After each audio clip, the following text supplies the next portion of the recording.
Okay, we have the Ten of Cups. Usually like an invitation to keep fighting with somebody.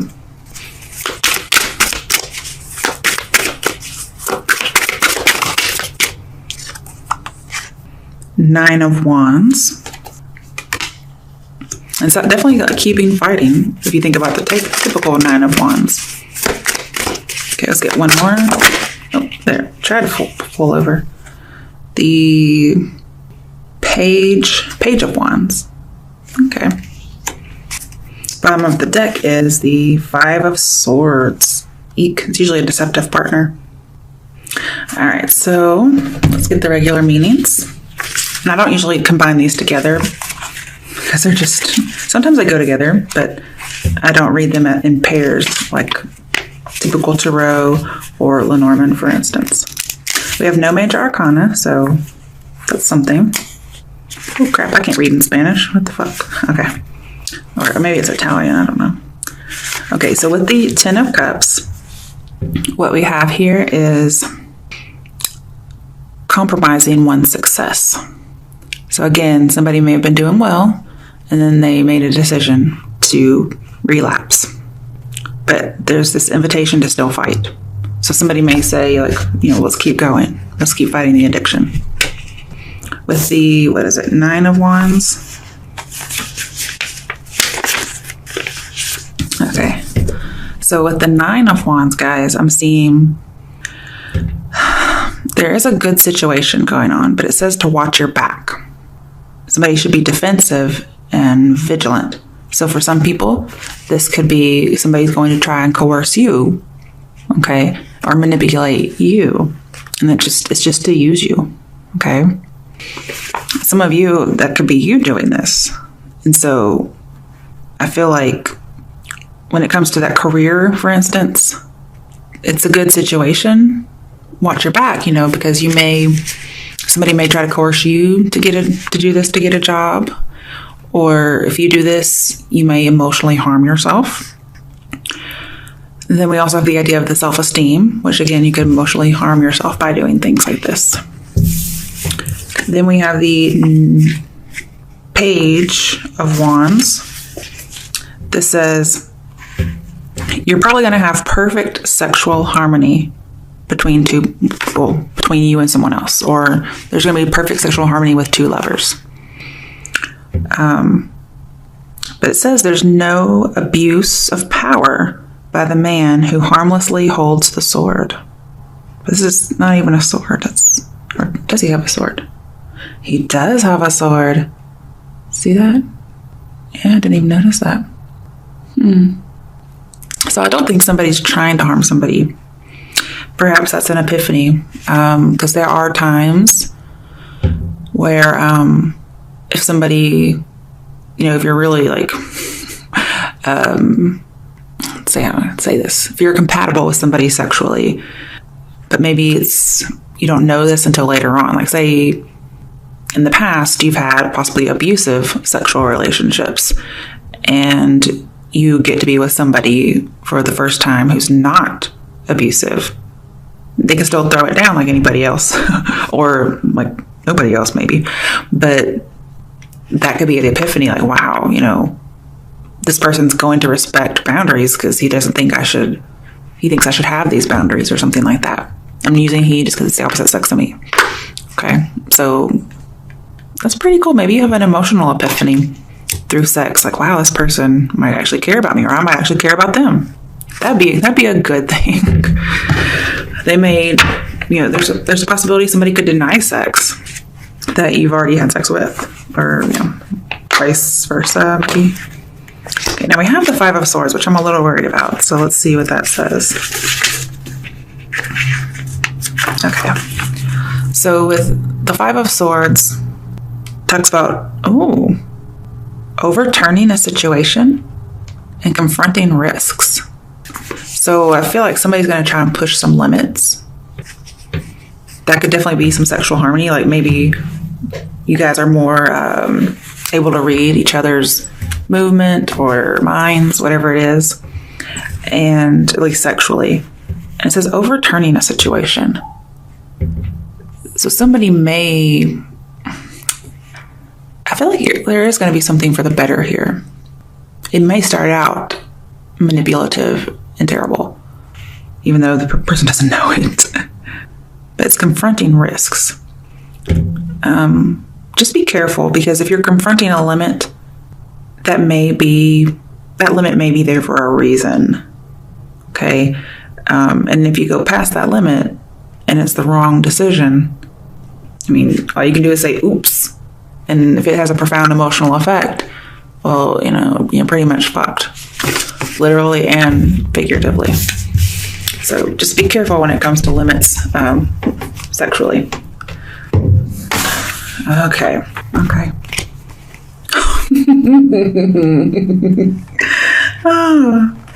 Moon reversed.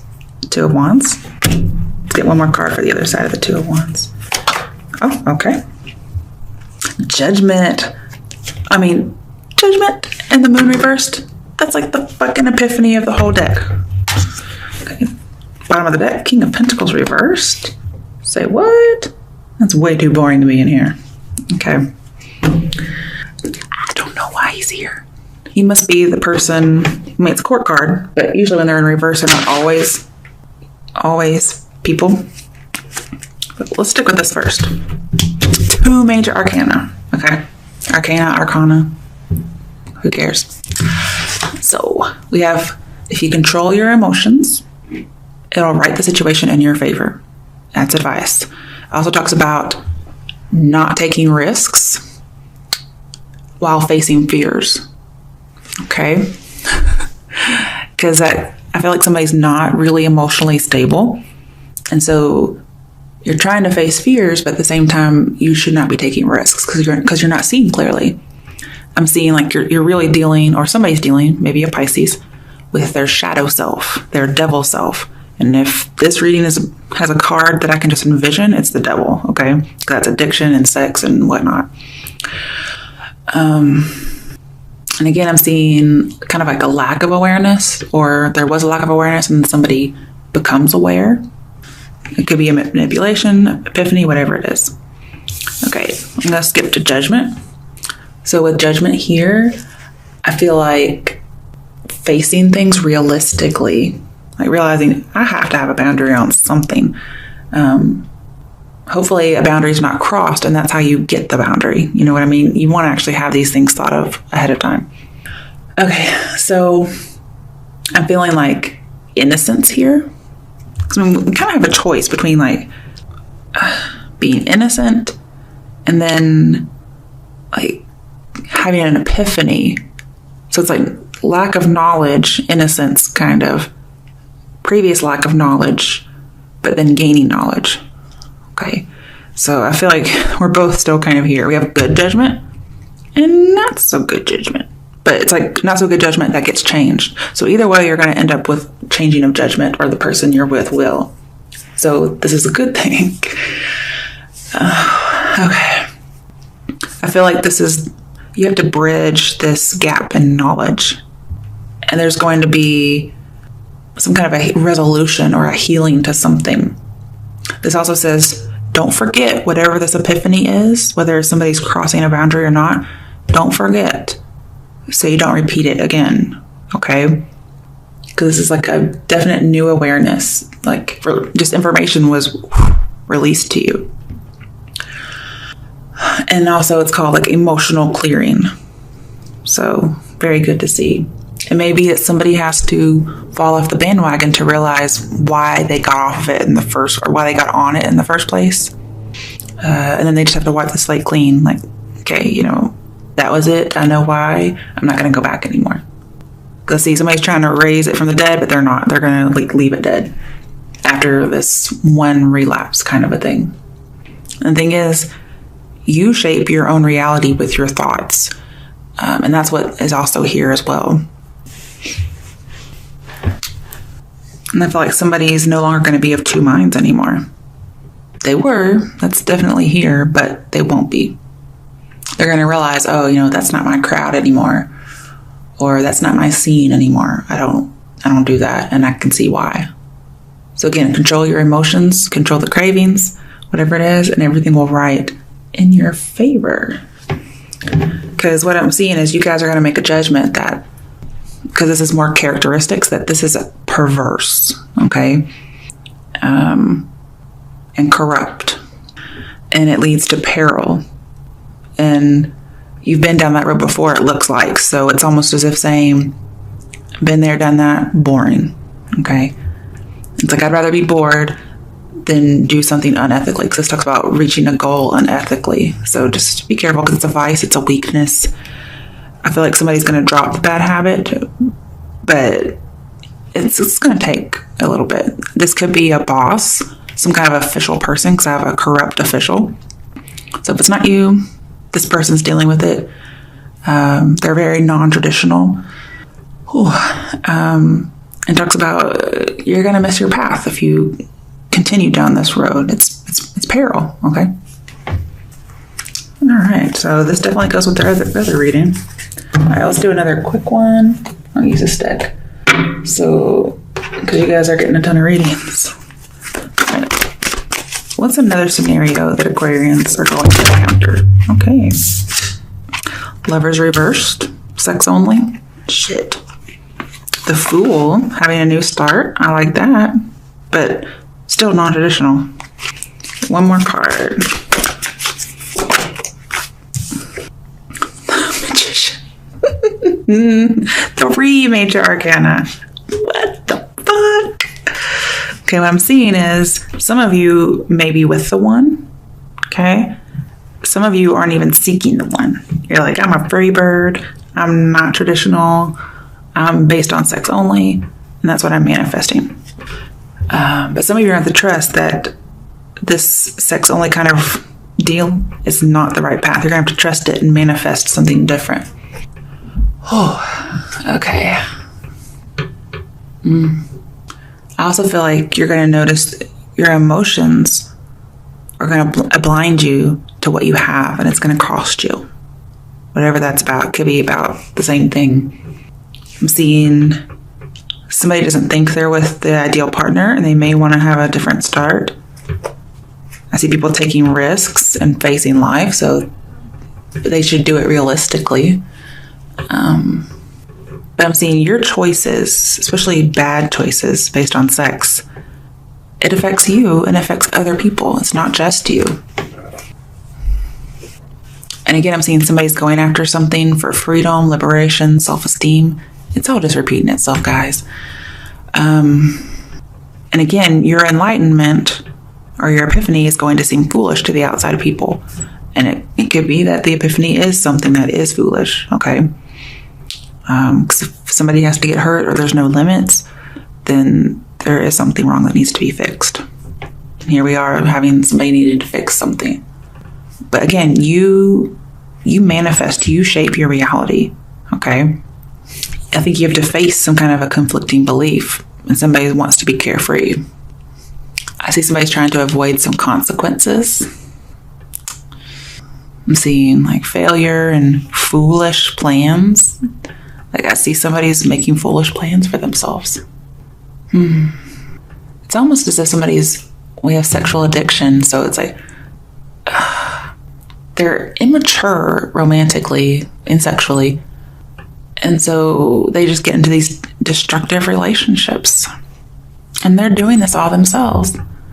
I see for feminine energies here that they're seeking like some kind of a hero, when really it's just like evil incarnate. And then the male energies are seeking a heroine for security, but then they end up reducing the person to a toy, an object, some kind of an obstacle, or it's more of a burden than it is energizing. And so the passion can wane in that regard. This says you have to deal with this inner force or this inner desire for what it is. You cannot evade it or deny it, although that's what's happening. You have to face it. This says you have to work on your best self, on being your best self. And again, I'm seeing the idea of like balancing emotions and will. This is supposed to be the Fool reborn. I mean, this is the Fool, and this is supposed to be the Fool reborn. So I'm hoping that you actually manifest a new beginning and not continue on the same path. I'm hoping that's what that's about. I feel like it is, though, okay? I feel like some of you are turning over a new leaf, or you're going back onto the same leaf that you accidentally got off of, or purposely got off of, because I feel like this is saying right direction. So, but the Fool, again, is facing the wrong one. So really, it's up to you. It's your choice. Some of you want to manifest the wrong direction, okay? And some of you are going towards the wrong direction because you're trying to evade the right path. Bottom of the deck, another major arcana. Wow, the World. It says incorporate the outside view into yourself, okay? Because this is expanding you and maturing you. So I'll get like the idea of having an education using the outside view. This says you can be free in limitations as well as without, okay? So some of you may discover limits are freeing. And I feel like you guys may have some kind of a guilty conscience and you don't want it anymore, so you are going to go towards the right path. And I think that's a good thing. Because I'm getting lots of new beginnings here that are available should you choose. And the Magician here says anything is possible. Really, it is. So leave the destruction behind. Maturing is not boring, okay? You can have sparks and all that, because this is the achievement of the goal of the star, and the star is sparks and, voluptuous women and vulnerability and all of these things. And I'm starting to wonder, because this is also achievement and success and satisfaction, so you're still going to get it. But what I feel like is going on here, if I can get my train of thought again. Sorry, hold on. Oh, it was right there. Yes, okay. So I feel like some of you, the epiphany is going to be, or whomever you're dealing with, is that sometimes emotional vulnerability is maybe just as intoxicating as some kind of a sexual invitation or seduction. Okay? Some people may not know that or use that because there is like an unhealthy lack of emotion at the beginning of the readings. So perhaps that's epiphany, and I hope that is, because that would be a really good epiphany to have. All right, let's get a message for you Aquarians, because the readings just repeated themselves. So somebody must have really needed this. I couldn't get in hardly anything different. We have entrepreneur. Okay, so we have self-employment suits your disposition and intentions. Working for yourself allows you to better follow your intuition and divine guidance. We are your co-workers and teammates who remain loyally by your side to ensure your success in all ways. So some of you may be turning down an invitation for sex for a job. Focus on service. Your soul desires only to joyfully serve and to swim in a constant stream of bliss. This stream continuously feeds you everything you need. Put your entire focus upon staying in this stream of giving and receiving in every situation and in all that you do. New partner. A chance meeting is no mistake. It is divinely orchestrated as a catalyst to set the wheels in motion for the fruition of your prayers. Pay careful attention to new people we send into your life. You will recognize them by your sense of familiarity, comfort, and safety. Okay. Next one is ask. Ask us to help you in this situation, and we will immediately go to work on your behalf. We're governed by many universal laws, and among them is the free will that allows you to make your own choices and decisions. So we patiently await your request. Oh, two more. Cleanse and detoxify. With great love and respect, we ask you to detoxify your precious and sensitive body. At your request, we'll help you to develop life-affirming ways to deal with stress, as well as ease any sorrow at shedding your old ways. Give your cares, worries, and concerns to us, and feel the beautiful grace of your newly purified body. And these look like orange lilies, don't they? Okay, what do you desire? That's the question you have to ask yourself. You now have the opportunity to write the script according to your heart's true desires. Once you clearly decide upon your true desires and know that you're ready and deserving of them, they'll rush into your life as if by magic.